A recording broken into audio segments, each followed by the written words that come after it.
Disons qu'on est dans une situation qui, si elle avait dû avoir cours en Roumanie, en Hongrie ou dans un film de fiction, on aurait peine à y croire. Et donc, il y a une pédagogie à faire sur la situation qui est celle de l'actuel garde des Sceaux, puisque nous avons un ministre qui, avant d'être ministre et d'entrer au gouvernement, était avocat.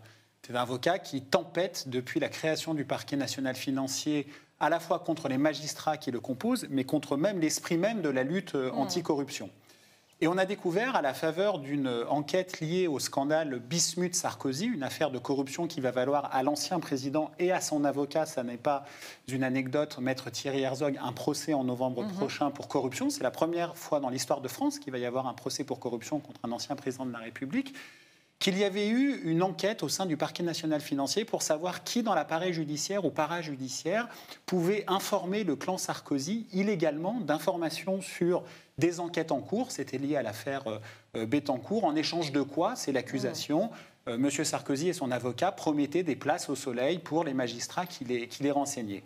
Et le PNF a mené ce qu'on appelle une enquête incidente et a épluché pendant 15 jours les factures détaillées. Ce n'est pas des surveillances téléphoniques ou des écoutes, c'est les fadettes, les factures détaillées, pour voir si à travers un certain nombre d'avocats proches de Thierry Herzog, dont Éric Dupond-Moretti, on pouvait remonter le fil de la taupe. L'enquête a été infructueuse, on n'a pas trouvé qui était la taupe, il n'y a pas de doute sur le fait qu'il y ait une taupe, mais on ne l'a pas trouvée. Quand ça a été révélé, cette enquête incidente par Le Point en juin, Éric Dupond-Moretti était avocat, il a traité les magistrats du PNF de dingues, de barbouzes, aux méthodes barbourzardes, je le cite, et il a déposé plainte contre le parquet national financier. Quand il est devenu ministre de la Justice, il a retiré sa plainte, pour une raison simple, c'est que ministre de la Justice, il devient le supérieur hiérarchique de ceux qu'il traitait de dingues et de barbouzes.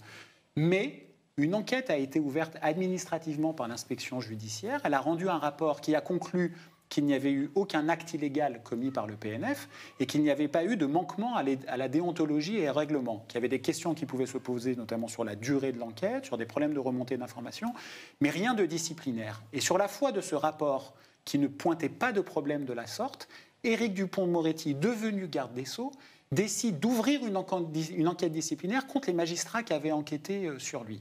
Ça, c'est le premier conflit d'intérêts. C'est un homme qui profite de sa fonction pour régler des comptes à titre personnel vis-à-vis de l'avocat qu'il était avant d'être ministre. Et il y a un deuxième conflit d'intérêts, c'est que Éric Dupond-Moretti a mis en scène cet été ses vacances avec Thierry Herzog. On regarde, c'est dans Paris Match. Voilà, cette mise en scène, c'est ça, c'est Paris Match, donc il se prête au jeu de la mise en scène de sa vie privée.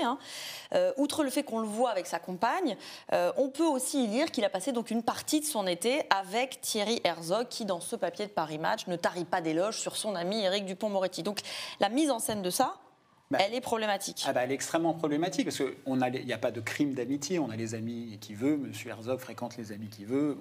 Là, c'est pas la question, c'est la mise en scène dans Paris Match d'une amitié avec un homme qui est prévenu pour corruption, qui va être jugé en novembre, qui affiche sa proximité, et même plus que sa proximité. Il dit, c'est mon pote de toujours. Il m'a dit ce qu'il va faire au ministère de la Justice. Il va secouer cette institution. Thierry Herzog, qui va être jugé dans un procès dont l'accusation va être incarnée par le parquet national financier, qui est placé sous l'autorité hiérarchique et statutaire de qui ? D'Éric Dupond-Moretti. Donc, je peux vous dire que tout cela ne peut être vécu que comme une pression sur l'accusation au procès de son ami. Et on voit bien que ce qu'il fait en déclenchant une enquête disciplinaire contre des magistrats du parquet national financier, il ne règle pas simplement des comptes à titre personnel, il affaiblit une institution qui va représenter l'accusation au procès de son copain.